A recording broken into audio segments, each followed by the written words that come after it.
Good morning, dear students. I welcome all of you in my maths class with a beautiful smile. Let's start our today's topic. Today I am going to teach you from your NCERT from page number 90, 91, 92, 93 and 94, but in two parts.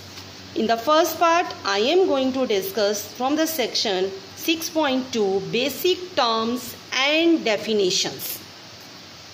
I am already teach you in the previous lecture about lines, angles and rays. Let's start with some more explanation on lines. Lines, when we take 2 or 3 lines, so how we represent in different ways of drawing the 2 lines or 3 lines. Pair of lines, सबसे पहले हम discuss कर रहे हैं pair of lines. अगर हमारे पास line का pair है, 2 लाइंस हैं, तो हम उनको कैसे रिप्रेजेंट कर सकते हैं? हम उनको रिप्रेजेंट कर सकते हैं या तो हम इंटरसेक्टिंग लाइंस बना सकते हैं या हम क्या बना सकते हैं, पैरेलल लाइंस. तो 2 डिफरेंट वेज हैं, intersecting lines and parallel lines. अब पैरेलल लाइंस को आगे कैसे रिप्रेजेंट कर सकते हैं? पैरेलल लाइंस को अगर 3 लाइंस हैं तो मान लो अगर एक लाइन है तो 2 लाइंस उसके पैरेलल हो सकती हैं. ये लाइन इसके भी पैरेलल है और ये लाइन इसके भी पैरेलल है.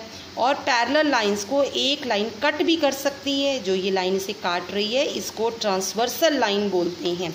तो हम पैरेलल लाइंस को आगे रिप्रेजेंट कर सकते हैं parallel lines and transversal. Parallel lines to the same parallel line. अब इसके बाद रेस को हम एक ही मेथड से डिस्कस करते हैं कि उसका स्टार्टिंग पॉइंट होता है और वो इन्फिनिटी तक ट्रेवल कर सकती है, उसका एंडिंग पॉइंट नहीं होता. बस रे का क्या होता है, स्टार्टिंग पॉइंट. इसमें मैंने आपको सन का एग्जांपल दिया था प्रीवियस लेक्चर में. जो बच्चे आज नए फर्स्ट टाइम क्लास को ज्वाइन कर रहे हैं वो इसका प्रीवियस पार्ट भी चेक कर लेंगे. उसमें मैंने रेस को बहुत अच्छे तरीके से डिस्कस किया है. और आप इस चैनल को सब्सक्राइब कर रखेंगे अपने पास कि आपको कहीं पर भी कोई हेल्प चाहिए होती है तो आप बैक कोई भी वीडियो देख सकते हैं जाकर. नेक्स्ट हम बात करते हैं रेस में. मेथड एक ही है सब डिस्क्राइब करने का कि उसका स्टार्टिंग पॉइंट होता है और उसका एंडिंग पॉइंट नहीं होता, जबकि लाइन का एंडिंग पॉइंट होता है. इसके बाद हम बात करते हैं पॉइंट की. पॉइंट इज अ बेसिक की पॉइंट ऑफ ज्योमेट्री. सारी ज्योमेट्री पॉइंट पर डिपेंड करती है. पॉइंट वो होता है जिसकी ना तो लेंथ होती है ना ब्रेड्थ. जैसे मैंने मार्क किया पॉइंट. कोई भी फिगर है, कोई भी लाइन है, हम कहाँ से ड्रॉ करना शुरू करते हैं? पॉइंट से ड्रॉ करना शुरू करते हैं कोई भी फिगर और कोई भी लाइन. तो जब हमें 3 या 3 से ज़्यादा पॉइंट्स को लोकेट करना होता है तो वहाँ से 2 कंडीशंस बनती हैं हमारे पास. पहली बनती है कोलिनियर पॉइंट्स. अगर तीनों के तीनों पॉइंट सेम लाइन में लाइन कर रहे हैं, 3 पॉइंट्स हैं तो मैं इनको मिलाकर एक लाइन बना सकती हूँ, तो वो पॉइंट होते हैं कोलिनियर पॉइंट. जो पॉइंट एक लाइन में लाई नहीं करते वो होते हैं नॉन कोलिनियर पॉइंट्स. इसके बाद हम एंगल्स की बात करते हैं. एंगल्स को 2 तरीक़ों से रिप्रेजेंट कर सकते हैं, 2 वेज. एक तो pair of angles and type of angles. हम इसको स्प्लिट करते हैं 2 पार्ट्स में, pair of angles and types of angles. Pair of angles के अंदर सबसे पहला पॉइंट आता है linear pair. Linear pair means जो एंगल एक लाइन पर 180 के एंगल्स बनाते हैं सम. यहाँ पर 2 पार्ट में भी हो सकता है और ये 3 पार्ट में भी डिवाइड हो सकते हैं.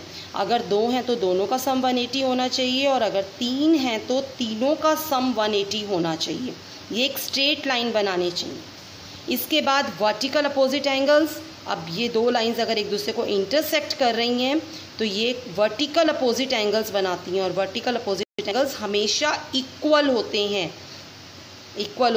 ए बी के बराबर होगा और जो सी एंगल है वो किसके बराबर होगा? डी एंगल के बराबर होगा. थर्ड आते हैं कॉम्प्लीमेंट्री एंगल्स. जिन एंगल्स का सम कितना होता है? 90. The 2 angles are called to be complementary if the sum of their measure is 90. Next आते हैं सप्लीमेंट्री एंगल्स. जिन एंगल्स का सम कितना होता है? 180. 180 मीन्स वो लीनियर पेयर बना रहा है, स्ट्रेट लाइन. तो ये कॉन्सेप्ट यहाँ भी यूज हो रहा है. Adjacent angle, very important. ऐसे एंगल जिनमें एक आर्म कॉमन होती है और कॉमन ही उनका वर्टेक्स होता है और जो अपोजिट आर्म्स होती हैं वो दूसरी साइड पर होती हैं. If they have one arm common vertex, uncommon arms are on the either sides of common arm. जो uncommon arms हैं वो common arm के दूसरी साइड होती हैं. Let explain.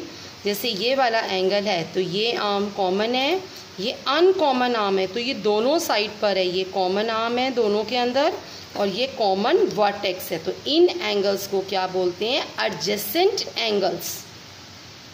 Next types of angle. Acute angle आपको पता है, जो एंगल 90 से कम होता है 90 स्ट्रेट होता है. जो एंगल 90 से कम होगा यानी कि जो एंगल हमारा किसके बीच में लाई कर रहा है?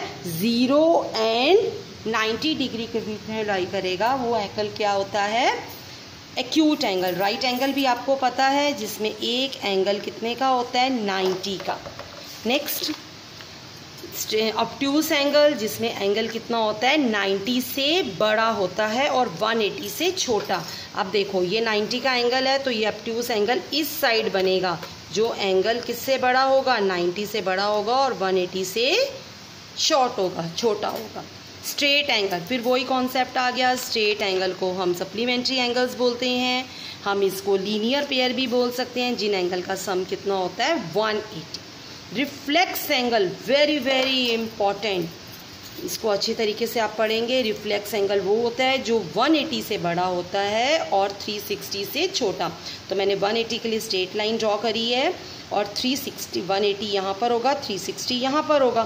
तो ये इनके बीच में बनने वाला एंगल है रिफ्लेक्स एंगल. आप इसको अच्छी तरीके से देखेंगे.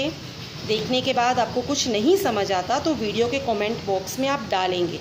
जब मैं नेक्स्ट वीडियो बनाऊंगी तो वो आपकी प्रॉब्लम सॉल्व करूँगी. हमेशा याद रखेंगे कि मैथ्स बहुत इजी है. आप आराम आराम से स्टेप वाइज बहुत आराम से मेरे साथ करते चलेंगे. प्लस अपने एनसीईआरटी को फोकस रखेंगे क्योंकि एनसीईआरटी हमारी बेस है हर चीज़ के लिए. मैथ्स का कोई भी कॉन्सेप्ट है, each and every concept is from NCERT. आप ये देखेंगे यही चीज़ें मैंने डिस्कस करी हैं. Acute angle, right angle, obtuse angle, straight angle, reflex angle, adjacent angle, linear pair, vertically opposite angles and different ways of drawers A line. फिर angles आ गए, लीनियर पेयर. हमने यही सब पढ़ा है आज, लेकिन मैंने आपको एक बहुत सा क्लासिफिकेशन के फॉर्म में पढ़ाया है ताकि आपको समझना बहुत ईजी रहे. थैंक्स.